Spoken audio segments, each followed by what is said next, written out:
There's a lot of things we've missed during the second lockdown.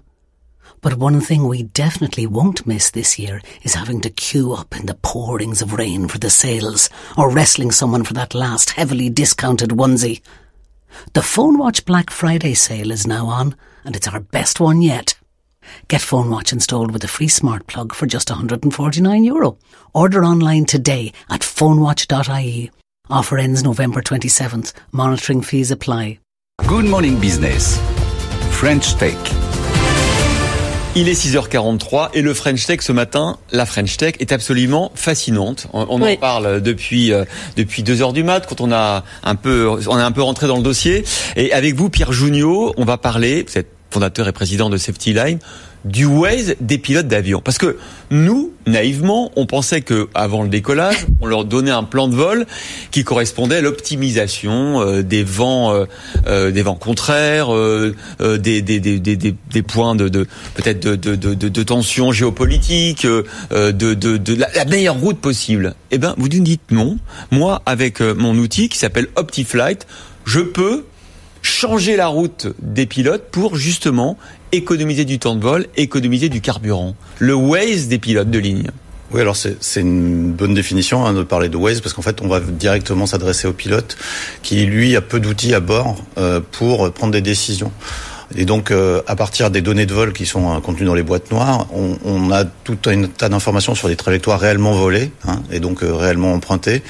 Et donc ça ouvre d'autres possibilités, parce que le plan de vol, certes, c'est un cadre défini à l'avance, mais après, il peut se passer un certain nombre de choses. Et justement, on peut aller demander des routes directes au contrôle aérien, qui les accepte ou non. Mais le fait est que le pilote, il n'est pas conscient de tout ce qui peut exister. Donc nous, on va profiter de l'intelligence collective, en fait, pour apporter des alternatives aux pilotes. Et prendre cette décision jusqu'à combien de temps avant le vol, finalement ?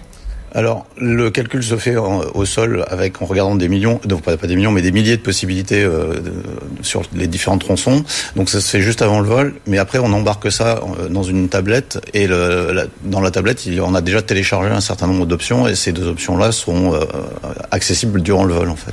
Alors évidemment, c'est pas juste un doux rêve, c'est un outil opérationnel que vous avez notamment mis en place avec Transavia et qui donne déjà des résultats probants, notamment en termes de consommation de carburant. Oui, absolument. Donc ça fait à peu près 1 an que Transavia l'utilise. On a donc un peu de recul sur les résultats qu'on a pu afficher maintenant. Donc avec cette solution,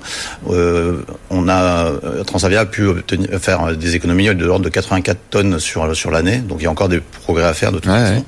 84 tonnes de carburant, c'est à peu près 250 tonnes d'émissions de CO2. C'est déjà pas mal. Bien. Et donc et des raccourcis empruntés par les pilotes qui leur ont permis de gagner du temps aussi. Oui, c'est ça, c'est des raccourcis. Donc à la fois on économise en carburant, mais aussi on réduit le temps de vol. Donc on est à peu près sur 2000 raccourcis proposés, et en moyenne 1 minute de gagner à chaque vol. Ah, c'est pas mal, 1 minute sur chaque vol quand on l'additionne. Oui, ça fait beaucoup à la fin du compte. On parle de route décidée juste avant le vol, on parle aussi d'altitude décidée pendant le vol. Alors, aussi, dans notre ensemble de solutions, on a une optimisation de niveau où le pilote, justement, qui n'a pas vraiment de moyens à bord de décider, parce qu'il n'a pas toutes les informations, il n'a pas tous les moyens de calcul embarqués. C'est un peu ça la limitation. C'est un peu comme votre voiture qui a un GPS, mais vous utilisez Waze à côté. C'est vraiment on peut faire le parallèle. Et puis, donc en fait, il va pouvoir, grâce à toutes les calculs qu'on a réalisés, il peut savoir à quel moment exactement il faut monter ou descendre ou ne pas monter. Enfin, il y a tout un tas de décisions qui sont aujourd'hui un peu difficiles à faire parce que le pilote n'a pas accès à toutes les informations. Donc on est là pour lui apporter cette aide à la décision. Alors cette idée, évidemment, elle vous est venue de votre expérience professionnelle de pilote et d'inspecteur du BEA, du Bureau Enquête Accident, qui vous a permis de manipuler des millions de data. Et donc c'est ce que vous faites aujourd'hui en les exploitant. Oui, alors c'est vraiment dans cette lignée-là.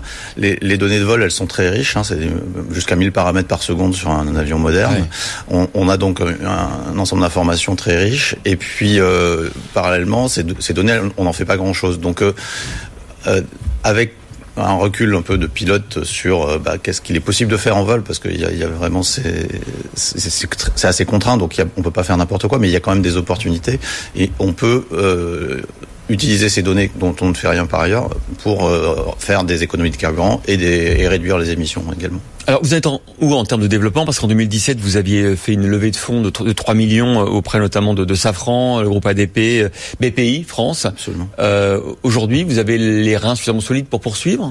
Alors aujourd'hui, on a 20 clients sur Optiflight, 70 clients en tout, parce qu'on a d'autres solutions digitales pour l'aviation.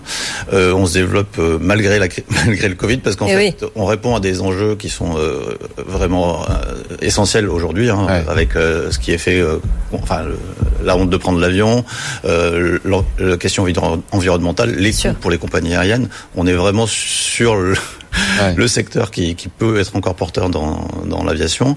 Donc on continue à se développer et forcément à l'international, parce qu'on doit atteindre des clients qui sont dans le monde entier.